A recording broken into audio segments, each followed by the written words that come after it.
Hi everyone, I'm Sarah Fan. I'm the head of Tech Innovation for KFC UK and Ireland. I'm here to represent. Please, can you explain in 2 or 3 sentences what you do day to day? It's a really, really exciting role. It kind of marries sort of strategy with new ideas from both within the hospitality industry and beyond. And then we kind of think about how we scale that amongst 1,000 restaurants in the UK using deep tech. So to give you some examples, we're thinking about how you can apply computer vision and artificial intelligence into the back of house, or how do you design robotics to kind of take away really repetitive tasks. Please, can you tell us about your early career and how it got you to where you are today? I would say I studied economics at university. And that is kind of the sort of career where you go into that you don't really know what you're about to do with your life.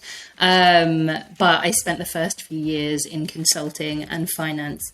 And I would say that it actually gives you a really rigorous kind of structure and framework into how you think about problems.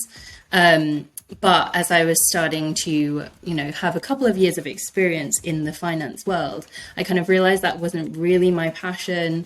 I started realizing more towards the kind of consumer side that really interested me in terms of the kind of actual consumer engagement, like the kind of brand recognition, that side of things. And it just so happened to stumble on KFC. My first role at KFC was actually within operations. And so actually a very different kind of field to what I'm used to. It was not a desk job. It involved training in the store for 2 weeks. But I think from that exposure into operations and really understanding what that kind of meant to like team members in store, that's when you really start to understand the power of technology. And a lot of the problems that we were looking to solve within operations actually were much easily scaled, as I said, through technology. And we were starting to look for really exciting startup partners in that space, often people that had never really approached the hospitality industry. So we were thinking about really greenfield technologies there. And so that's kind of what really ignited my passion. But what I would say is before I joined KFC, I thought about a lot of different career paths. And actually tech was one that I was really interested in. And we can talk about that a little bit later, but it led me down this path of exploring all sorts of different roles within tech, like product management roles and kind of like more traditional product owner roles as well.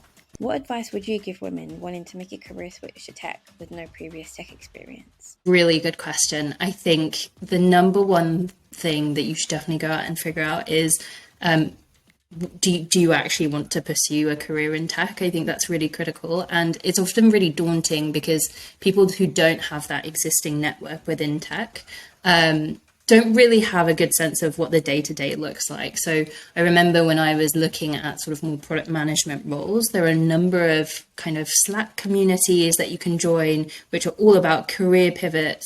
And they're all completely free to sign up to. And you basically start building networks and mentors in that space, and they will be able to give you a really good picture and view of what it's actually like.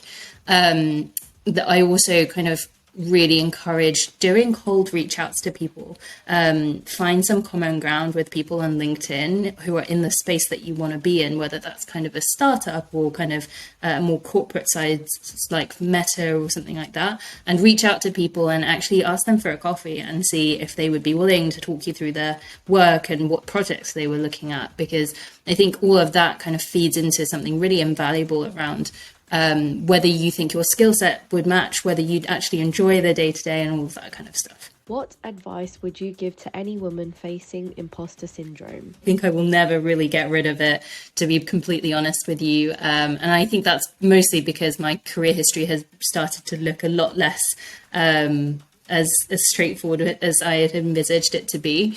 And so obviously, like every time I'd switch kind of teams or like every time I'd switch businesses, you go through this whole roller coaster of what am I doing? Am I doing the right thing? All of those kind of things. I would say there have been a number of things that have been really helpful towards that imposter syndrome. Firstly, that network piece that I mentioned previously, I think that's so critical. You have to have someone who's within that same sphere, who completely understands what you're going through. And you almost just catastrophize with them. You work through every single worst case scenario, and actually you realize it's never going to be as bad as you think it's going to be. So almost having that kind of soundboard is really critical. For me, I also have loads of practices like journaling and trying to get down all of my thoughts and all of that kind of overwhelming sense into one piece of paper. And again, you kind of just start prioritizing with which things you can control and which things you can't. And I think that is sometimes a really helpful tool to help with imposter syndrome. What advice would you have for our community who are earlier on in their career and really need to build their soft skills? I honestly think some of the most underrated skills that literally everyone can invest in are just they all kind of fall under the banner of active listening, which is be super curious about things, listen really hard to what people are saying, and then ask questions around it. And you will often find yourself getting value out of almost any conversation and learning.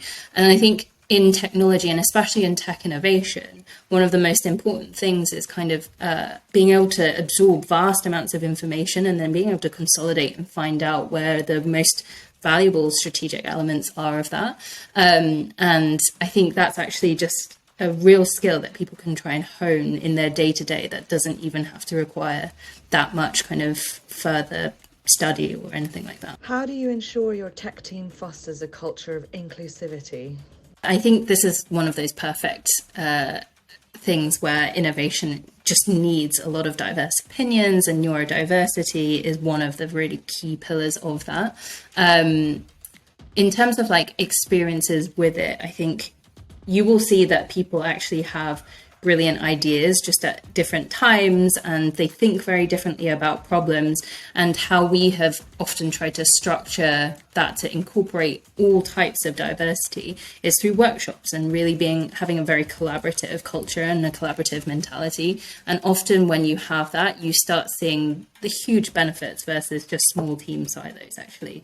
And it's all just about getting better outcomes, actually. And often in a work environment, you become much more kind of open and understanding of neurodiversity when you actually start to work more with people and they're given the chance to actually give their ideas and represent their ideas. So what are the biggest advantages of working in a technology role? For people that want to get into tech, I think people just automatically default into, I have to be an engineer, I have to be the best coder that anyone has ever seen, all of that kind of stuff. And the reality is, you can do so many things within the tech space. I didn't even know tech innovation was a potential for me.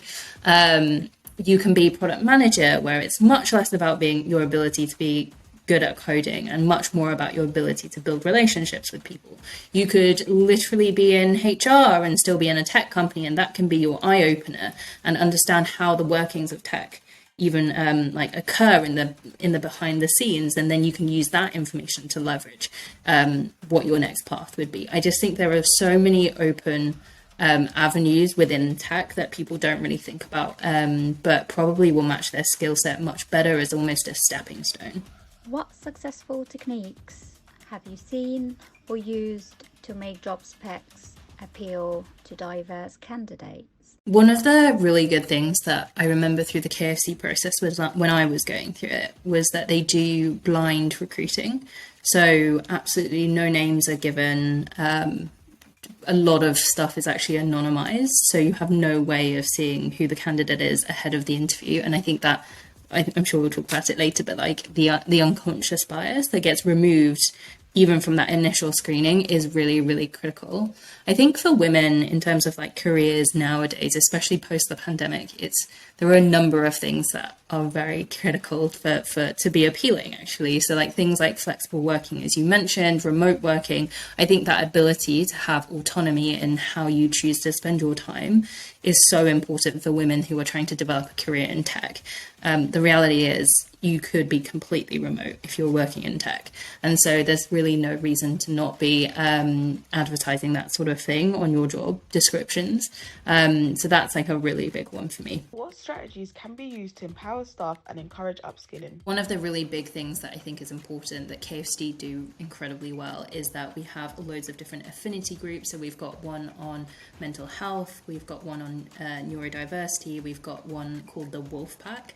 I'm just going to touch on the Wolf Pack part because I think it's really important. This was basically created across both store leaders and also the head office to really promote, elevate, educate women on how they gain their confidence. And I think that's actually been one of the really crucial parts of actually, you know, not just hiring people, but also retaining talent within the business, because we've got this community to actually discuss and reach out to when you don't feel as confident going to someone as formal as your people and culture representative, for example. Some of the like kind of training that we've recently had is by getting the store leaders to go through their life story, and then you'll just realize how much adversity they have also had to overcome in a very similar way to being the only woman in a tech team in a room full of men. These store leaders are female leaders that have had to look after male dominated stores and be in charge of that. And so there are so many parallels that you can draw